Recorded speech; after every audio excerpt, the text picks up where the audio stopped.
Hello and welcome to What the Hack, the show that is dedicated to taking all aspects of cybersecurity and breaking them down into easy to understand bites. My name is Sean, a cybersecurity professional working in the Aberdeen, Scotland area. This week I'm joined by Gerry Grant, cybersecurity manager of NHS Tayside. Gerry is responsible for the security of all NHS Tayside's digital assets ranging from laptops and PCs to MRI scanners. Gerry graduated from Abertay University in 2017 with a degree in ethical hacking, and prior to joining the NHS helped numerous companies from various sectors to help understand and mitigate the risks faced by cybersecurity. He's passionate about making sure users understand the risks that they face and how they can help their organisations become more cyber secure. We hope you enjoy. So thanks, Gerry, for agreeing to join us here. We've got a couple of questions based on our chosen topic, which is all about the theme of protecting kids online, basically. So yeah, we're gonna jump in, Gerry, to the kind of first question that we've got. Basically, this theme is quite I would say it's more of a personal one than it is a business one. It is, but I think a lot of the tips that we might cover, you can move them across into your business as well, and it's about thinking about some of the things we're going to talk about will probably centre around trust and also making sure that you've got controls in place, and I think when we're at home, we forget that there's controls that we can use. We use various different filters and controls when we're in the office. We appreciate that sometimes members of staff might try and get around those controls, and we need to remember that kids probably do the same as well. True. So yeah, I think a lot of people are basically on the other end of it now. So if you imagine going to the office, the bosses have put in place some sort of filters or whatever, but then when you go home, you're in that position. You've got to do that. So seeing it from both ends, I guess. Yeah, and it's maybe understanding why some of the things that your IT department have put in place at work. If you start thinking about it from the home environment, it's similar. They're not trying to block you from doing something. They're trying to protect you, and you want to protect your family in the same way that businesses want to protect the data that they have and the systems that they have. Mm-hmm. No, I think that's absolutely true. It's becoming a more increasing problem. I think, and I mean, I'm viewing it from an outside perspective with certainly with kids being online. I believe it's younger and younger. I mean, I've got a nephew who received his first phone. Granted, it was an old phone. It was like the dad's old phone from about 4 years ago. It was an iPhone 5 that he got. And it was mainly just to play games on and things like that, just keep him occupied when he got bored. But yeah, he was 6 years old when he got it. Yeah, so my daughter, she's been using iPads and iPhones since she was old enough to pick things up. And you see it all the time, maybe not in current times when we're all locked down, but certainly previously when you went to the restaurant, there was always a family sitting there and the kids they're on a tablet or they're on a phone playing games and watching YouTube videos. And I totally get that, totally understand it. You want to go out for a nice meal. You want to make sure that the kids are occupied and they've got something to do. So I get that, but we need to think about what we're letting them do and the devices that we're giving them as well. It's interesting you mentioned that your nephew got an iPhone 5, and we need to very often, and I see it amongst all my friends, and I've done it in the past as well. Very often we do give our old devices to our kids to use, because you're not going to go and buy a £900 iPhone 12 for a 6-year-old who's going to drop it out of their pocket or lose it. You don't want to spend that money. That's a big risk to take. But we also need to be careful. We need to be a bit mindful about the devices that we do give them. So take your iPhone 5, for example. That's out of support. It doesn't get security updates anymore. That's right. So, you wouldn't buy a second-hand bike helmet or a second-hand car seat to put your kid in, because it might not be safe. You don't know what's happened to it. It might have been involved in an accident before. We need to think about the devices that we're letting our kids use. Have a little think to yourself. By all means, give them your old device, but think about, does it still get security updates? Is it still updated? Because to be fair, and through no fault of their own, kids are the ones that are probably more likely to click on a phishing link or visit a website that's likely to download a piece of malicious software. Yeah, I think you're right. I'm going to come on to that point, and just to reset. Incidentally, my 7-year-old niece asked for an iPhone 12 for Christmas. Absolutely no way. She's obviously seen it on the advert. So that was an interesting conversation to kind of have with her. But yeah, they obviously they don't get security updates anymore, because why would they continue to support something that is that old? I don't even know how old the iPhone 5 is. It must be at least 5-6 years old, something like that. I can't remember, but I think iPhones. I could be wrong, so don't quote me. But I think it could be like iPhone 6 is the oldest one that's currently supported. Okay, interesting.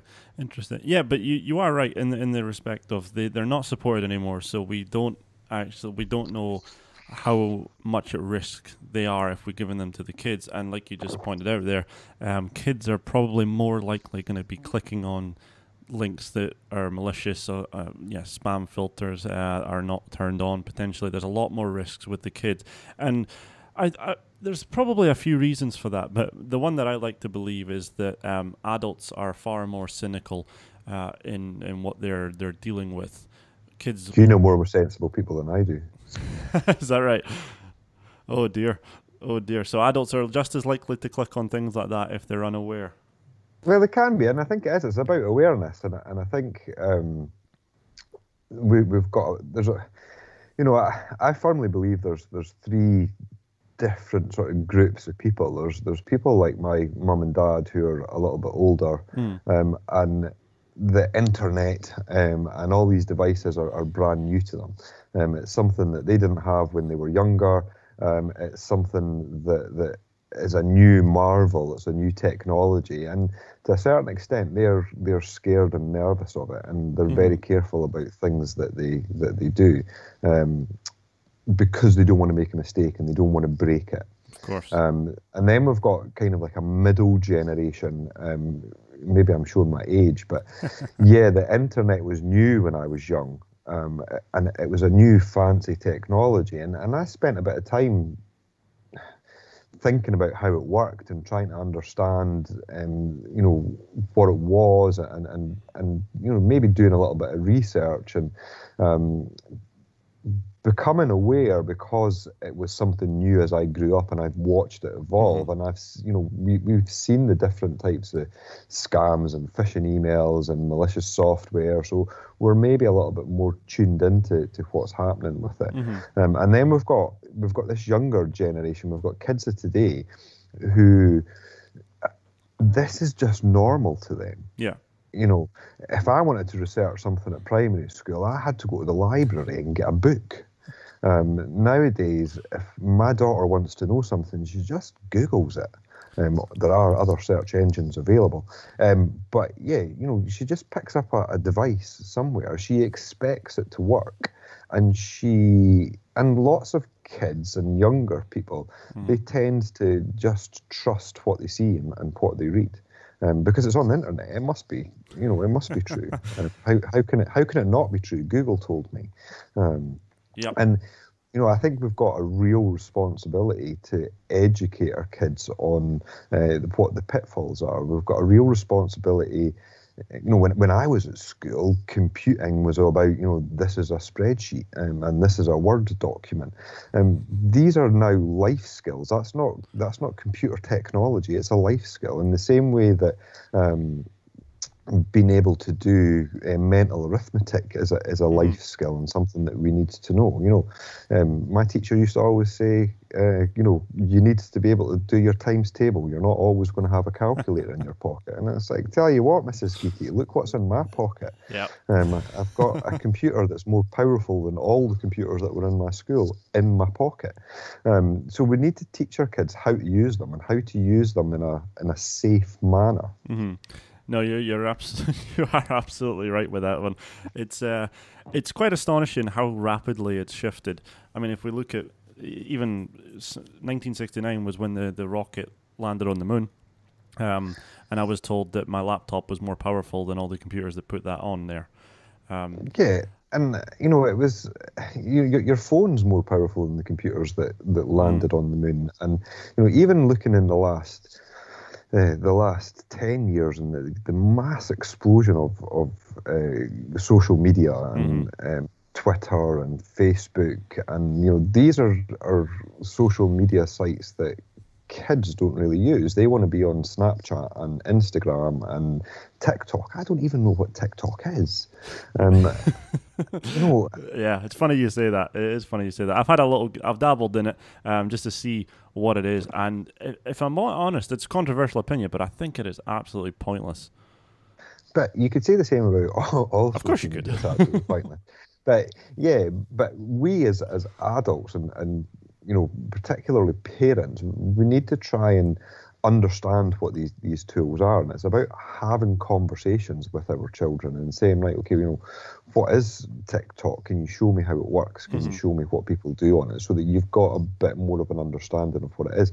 And only when you begin to understand what it is can you start to help them be more aware of what it is that they're seeing out there. Mm-hmm.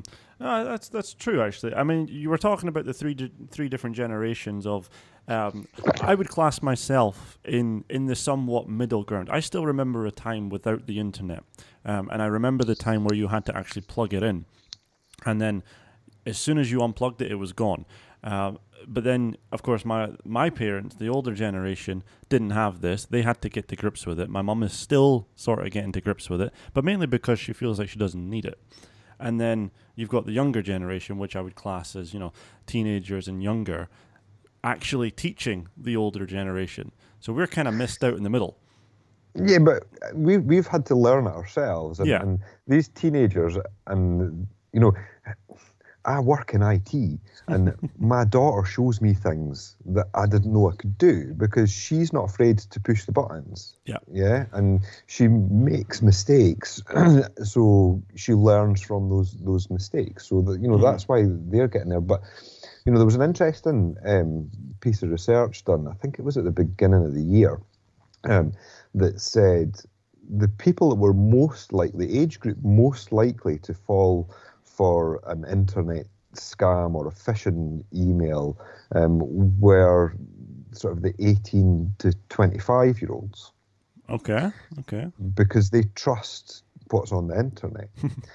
The thing is, they don't lose much money out of it because they don't have much money to lose. That's true. Yeah. Yeah. I see what you mean. They don't have life savings. Whereas we hear in the newspaper about the 65-year-old or the 75-year-old or the 80-year-old that lost £30,000 in an internet scam. That's because they've got more money to lose. Yeah. So there's more people in the 18 to 25-year-old category that are losing money, but they just don't lose as much money because they don't have it as the older generation. So yeah, they know how to use it, but do they know how to stay safe? Do they know how to protect themselves? Do they know what's real and what's not real? I live by the mantra, trust but verify. So if I see something online, I think to myself, okay, that might be true, but I want to find out from a different source. Is that real? Is it not real? Yeah. When I talk to somebody online, if I have a conversation with somebody on Twitter, do I really believe I know exactly who it is? No, I don't. So I'm pretty careful about what I say to that person. But, I remember having a conversation with my daughter a couple of years ago, and I said, not everybody online is who they say they are. And she was astounded by this. She was like, but why would you pretend to be somebody else? It's like, whole variety of different reasons. Maybe you don't like who you are and you want to have a different persona online. Maybe you're trying to trick somebody into something. I'm not trying to scare her. I'm just trying to have that conversation that you just need to be a little bit more careful. Well, that's it. I mean, the truth of the matter is that it is actually a scary world online, and yeah, you're not trying to scare her, but inevitably you probably will without meaning to, but you're just making her aware of the truth, Yeah. But it's trying to have, it's trying to have a conversation with your kids about, use, we've got friends and their little boy is on Xbox Live and he plays games with all his pals and he's got a rule and, his parents implemented a rule that you don't speak to anybody on Xbox Live unless you've met them in person and we know as a family who that person is. So it's not a case of somebody could try and start a conversation with him and he would be like, oh, I need to meet you first. It's got to be somebody that the family knows. So that's a rule that's there that he abides by. And I totally get it. Kids don't always follow the rules. That's kids. When I was 11, rules were there to be bent. How can I get around this rule without actually breaking it? But we need to, try and put some boundaries in place. Yeah, that's actually a pretty good rule, and I would encourage people listening to this to follow that rule. And I actually did a talk at school and I asked that question: how many connections or friends or followers or whatever have you got on the various social media platforms? And it turned out that Snapchat was the most popular one. I always that's showing the age. I always thought Snapchat was kind of going down a little bit, in popularity, but it turns out it was just a younger demographic. Anyway, I asked, how many followers have you got on Snapchat? And it turned out it was like, the average was about 1,000. Yeah. And I said, do you know them all? Not one of them knew all of them. And it's quite worrying. I've got a niece, and a few years ago she joined Instagram, so we started following each other on Instagram. Again, Instagram's one I don't really get, but anyway, I started following her on Instagram, and within days, I was getting connection requests on Instagram from kids at her school who I've never met and who have no idea who I am. So I've got these, young teenagers sending me a connection request for Instagram, and I'm like, I don't know you. I don't want you to see pictures of my dog. So, go away and leave me alone. And I don't want to see pictures of your selfies because I have no idea who you are. But you're right. To a lot of kids, it's about numbers. It's about having this high engagement rate that we're all pushed on, and creating this beautiful life that we have. A really funny story. I was looking at, was it last year or the year before? I can't remember. My niece and nephew, first day of school, they had a picture of the pair of them just before they went to school, looking all smart in their school uniform and everything. And it was telling the difference between boys and girls. Okay. Because all my niece's friends were commenting saying, oh, you're so beautiful, look at you, and oh, aren't you stunning, and oh, you look amazing, oh, you're brilliant. My nephew, one of his pals, check you out, call that a smile, ha ha ha. Yeah. So yeah, there's subtle differences there as well, but it's trying to make, talk to your teenagers and your younger kids about, when you put something on the internet, think about who can see it, think about who can interact with it. Yeah, it doesn't go away either. I mean, you may not be able to see it, but it'll still be there somewhere. Yeah. And the right type of people can find it. I mean, I'm sure if you dive deep enough and you were motivated enough, Gerry, you could probably find stuff about pretty much anyone. Yeah, there's ways of doing it, and you can find it, but it's about being aware of what's out there about you and about your children, and I don't want to scare people. It's a lot of it's thinking about your threat model, so it's having to think about who is it that's likely to attack you, and for the vast majority of people, it will be low-level crime that they're looking at. So they'll be looking to try and scam you out of some money in some description. Yeah, there are darker places out there where there are much darker things that happen. But this is why we need to teach the basics around about not completely trusting everybody that you speak to on the internet, not, being careful about the conversations that you have. And it is difficult, but you need to have these conversations with your children. And I think that the younger you start having these conversations with them about, I remember at school, stranger danger. Don't talk to strangers on the street. Don't talk to, don't get into somebody's car. The modern equivalent of that is stranger danger online, and don't talk to somebody that you don't know who they are. Don't trust that person. For me, alarm bells start to ring when you strike up a conversation with somebody and they want to take it from one platform to another. So, maybe you're talking to somebody on Snapchat or Instagram or whatever, and they say to you, oh, why don't you download this new app and we can have a conversation on this new app? That's where the red flag really starts to flag up. And that's why it's important that we keep an eye on the apps that our kids are using. Okay, I mean, to be honest, I'll be honest with you. That's a new one to me. I've not come across that yet. The fact that they suggest downloading a new app, that's quite worrying, because we simply don't know what the apps are. I know for Android, for example, they don't. Am I right in thinking this, that they're not kind of monitored by Android as such? Like Apple has a kind of pre-approval process for their apps.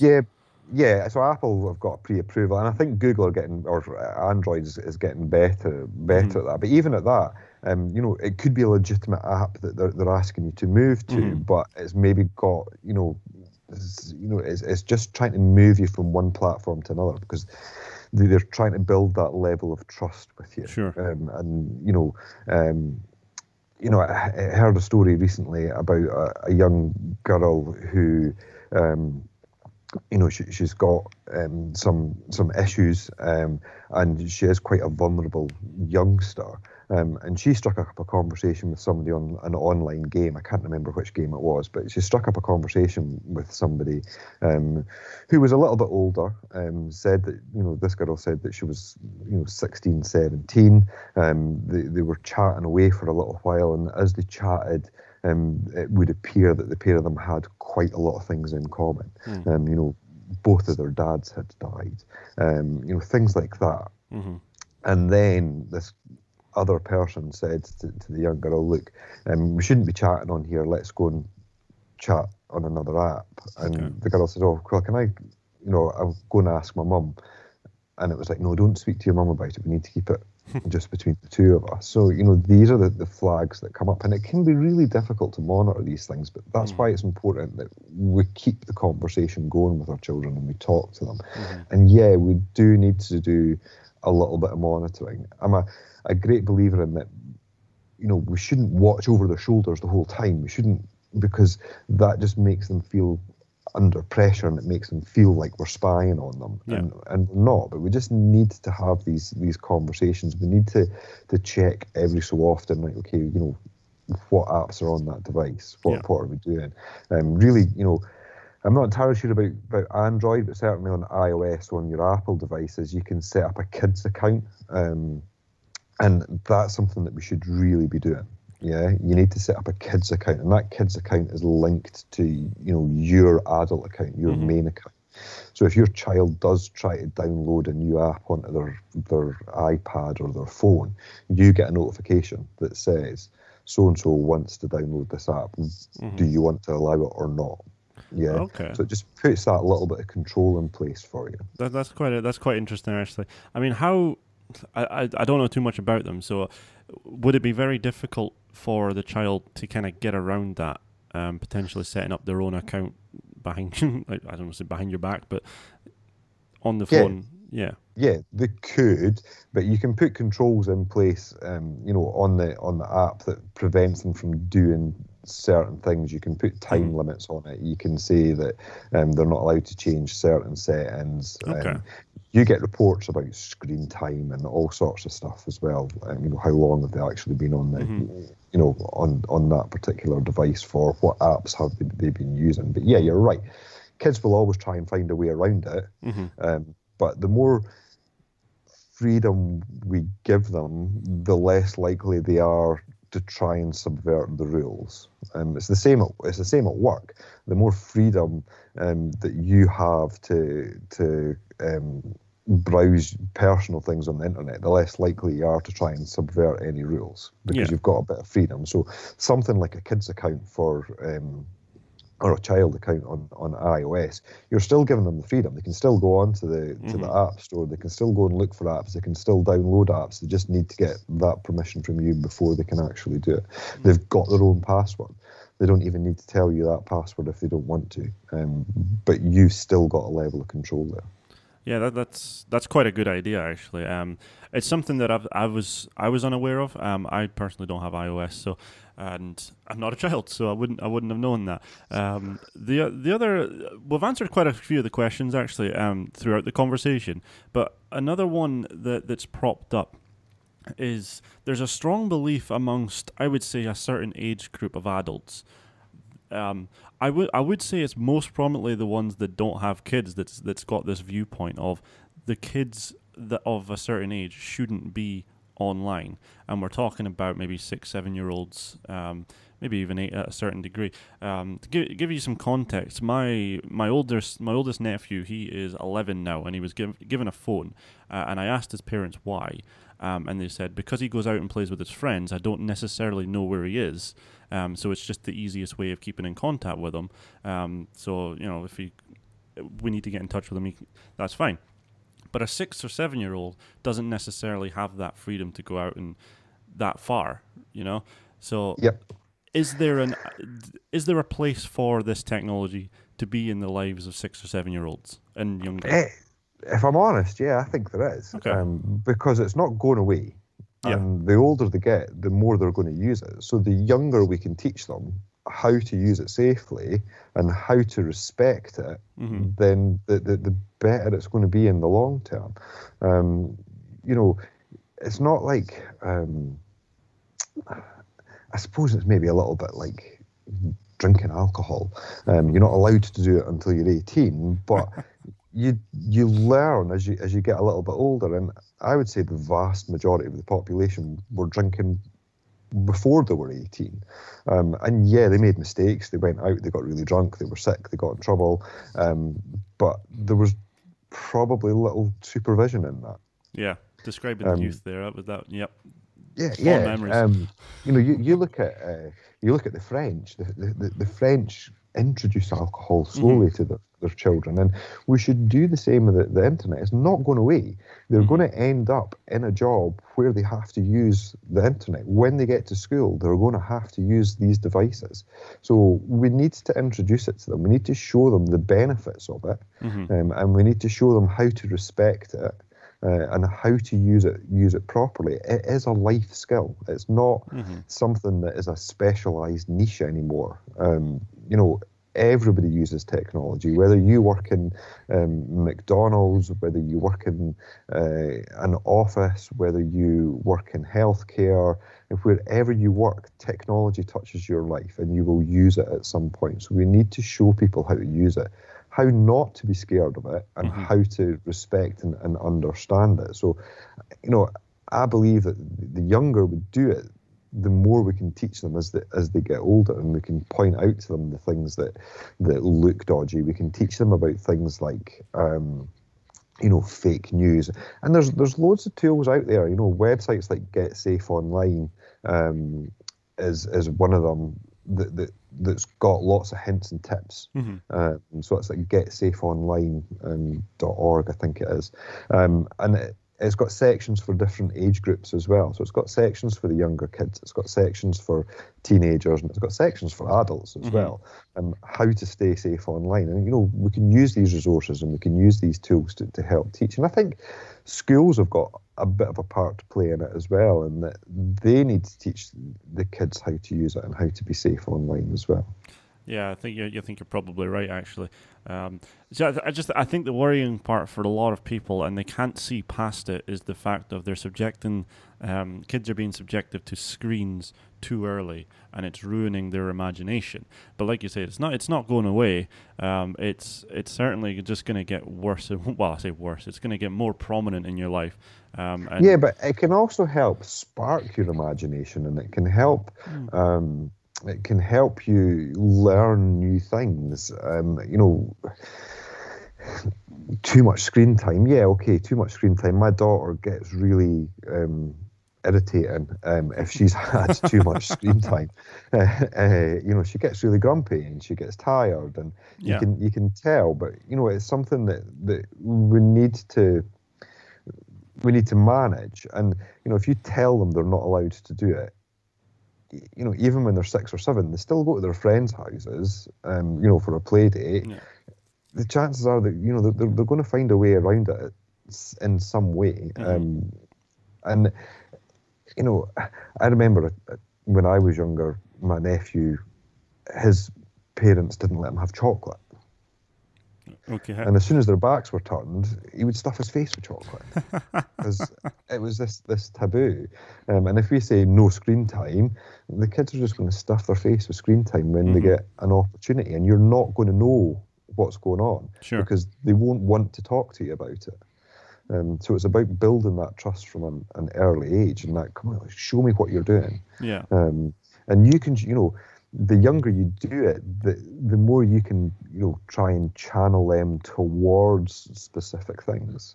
So, I quite like coding. I'm not very good at coding things, programming things, but I quite like doing it. So I spend a bit of time with my daughter on a website called Scratch, which is about learning how to program, how to write a computer game.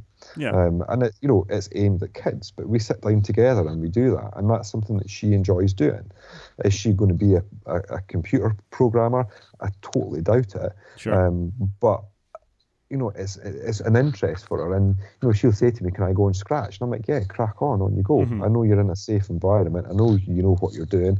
You're learning something. It's sparking her imagination, because she's got to think about what she wants her characters in the game to do, or what it is that she actually wants to design. So, yeah, too much screen time can be a bad thing, but no screen time can be a bad thing as well. Of course. So we've really only got the one question that hasn't really been answered, and it's this could go on for a little while, so we'll try and keep it kind of on point if we can. But it's what are really the real dangers of kids being online? Now, we're not just talking about people pretending who they're to be someone else, or your connections on Snapchat, or you've got thousands of them and you only know about 17 people. But specifically for 2020. Obviously, more and more people went online because we kind of had to. We were sort of pushed into it in businesses and things like that, but also the schools. The schools all went online, and Google Classroom became a thing, and there were others involved as well. But it plays on your mind a little bit. I mean, I know I was going a little bit insane, because there was like 2-3 days straight that I actually found out that I didn't leave the house because I didn't have to. And that really played on my mind. But I think that would be an awful lot worse for kids that feel like they need to get out. The biggest danger probably is stranger danger. And it is... stranger danger, and them seeing something that you don't want them to see. So, whether that's that they stumble across pornography, or, images that you don't particularly want them to see. And again, you can put filters in place, and a lot of the internet service providers will provide different levels of filters that you can apply on your router. So it's worth having a look, who is your internet service provider? What filters can they help you provide to put things in place? And that's great, and it helps as long as they're on the Wi-Fi, but they will very quickly learn if they can't get to a website that they want to because of a filter, they will just switch the Wi-Fi off and use their 4G to go and get to it. Again, there's just another way around things, isn't there? Yeah, it's just finding it. I mean, I do it. My internet gets slow. I switch off my Wi-Fi and I use my 4G, and then I switch my Wi-Fi back on. I'm not trying to subvert any rules. I'm just trying to get the page to load quicker because I'm too impatient. But again, it comes down to those conversations that you have, and building that level of trust with them, to speak to them about it. It's about making sure if they do see something, they trust you and feel comfortable enough with you to come and speak to you about it. And that's a difficult thing to do. I'm not suggesting that it's easy. Should we be monitoring and checking everything? No, because we need to let our children learn from their mistakes. Yeah. But should we occasionally be having a little look? Yeah, we should. Do I look through my daughter's messages on her phone? Not every day, no, but maybe once every couple of weeks I'll have a quick look and see, is there anything in there that I'm not happy about? Sure. And if I see something I'm not happy about, I have to be a little bit careful about how I bring that topic of conversation up, because I don't want to say to her, I've been checking your messages because I don't trust you. Yeah. I just need to try and somehow bring it into the conversation about whatever it is that I saw. Sure. And how do I get around that? So we need to think about sort of those things. Yeah, I mean, well, it doesn't sound like, basically what you've just described, it doesn't sound like it's anything new. It's just a different platform. Because you used to do these kind of things in person, you know? Yeah, if there was something that you were unhappy about with your kid, you brought it up to them. But it wasn't online. It was more where you were with your friends, or why, you know, it's trying to build a relationship that didn't exist before, but now it's just about something else. It's the same with everything that's on the internet, to be honest.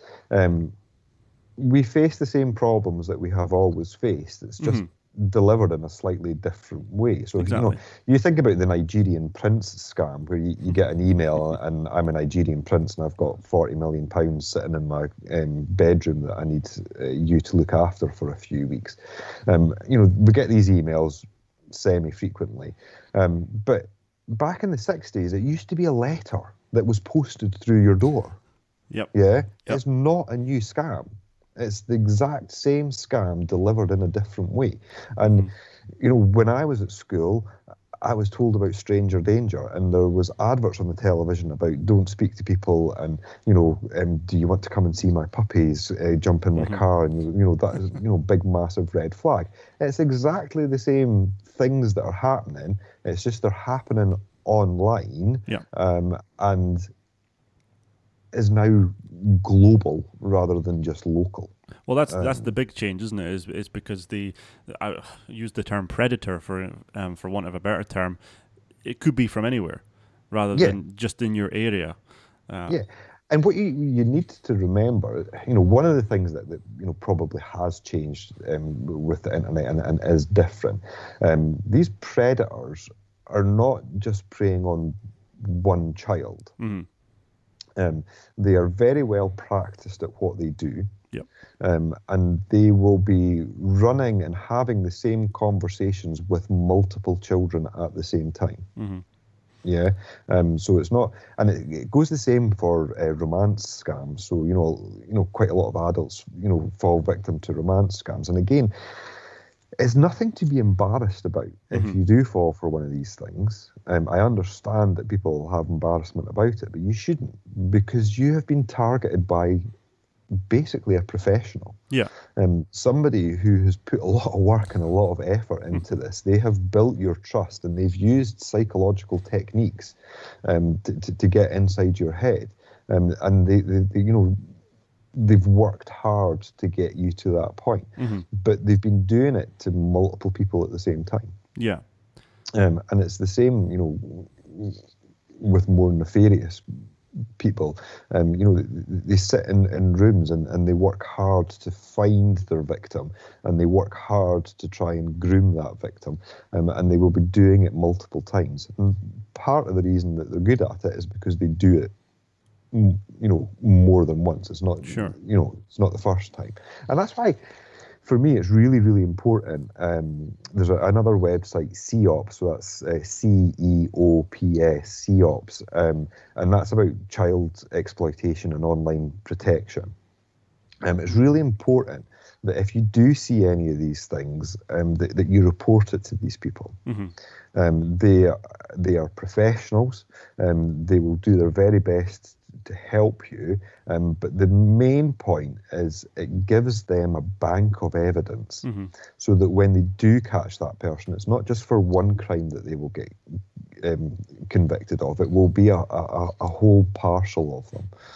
And it will help protect other people. So, we shouldn't be embarrassed about these things. It is difficult and it hurts. I know that. But the more we talk about it and the more we report it, the better it is for everybody, and the more difficult we make the lives of these people. Yeah.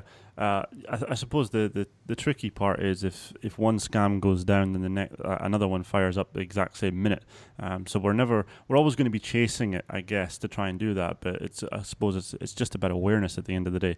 If you know it's a scam, you can report it, you can ignore it, but the one thing to do is certainly not fall for it if you know it's a scam. Right. Well, that was pretty interesting, Gerry, actually. One thing that we do at the end of the episode is to kind of provide a practical piece of advice for the listeners, and it's something that they can actually go away and do. We've had some pretty interesting ones so far. So have you got anything that you think, here's something you can take away, go and do yourself, and it's pretty simple, but it's super effective? I don't know what other people have said. I'll maybe be cheeky and try and put two in. Go for it. One of them is keep your devices up to date. So if there's a software update or an app update, apply those updates as quickly as you possibly can, and try and keep your devices up to date. It does make a big difference, and it will help protect you. And the other one, if we're talking about, we've spoken quite a lot about youngsters and children. Yeah. If you can, make sure that you set up and if you're using Apple, set up the Apple child account. Android must have similar. I don't use Android, so I don't know, but I would imagine they've got something similar. Set them up that child account and make sure it's the child account that you set up for them. And when they turn 13, you can turn it, or as they get older, you can turn it into a proper adult account, if you like. So set one of them up. And even on, if you're using a desktop computer or a laptop computer, set up their own account that's not an administrator account, so that when they want to try and install something, they need to come and speak to you about it, and keep that administrator password secret from your kids. Yeah, that's a pretty good one. I think that's something that a lot of people just don't do, because it's simpler just to install, just load it up as administrator, but without knowing about it. So that was absolutely fantastic, Gerry. Thank you so much for that. And what we'll do is we will potentially revisit this in a couple of months' time, just to see any updates and things like that have appeared. So thank you for your time, Gerry. It's been an absolute pleasure. And we'll look to do this again sometime. Cool. Happy to help out whenever I can. Thanks very much, Gerry. That is all we have for this week. Thank you so much for listening. If you enjoyed the show, please give it a like and subscribe to hear more from experts around the globe. And head over to opensourceguardian.com for more great content, all targeting the world of cybersecurity. Until next time, remember, it shouldn't be complicated, so we don't make it so.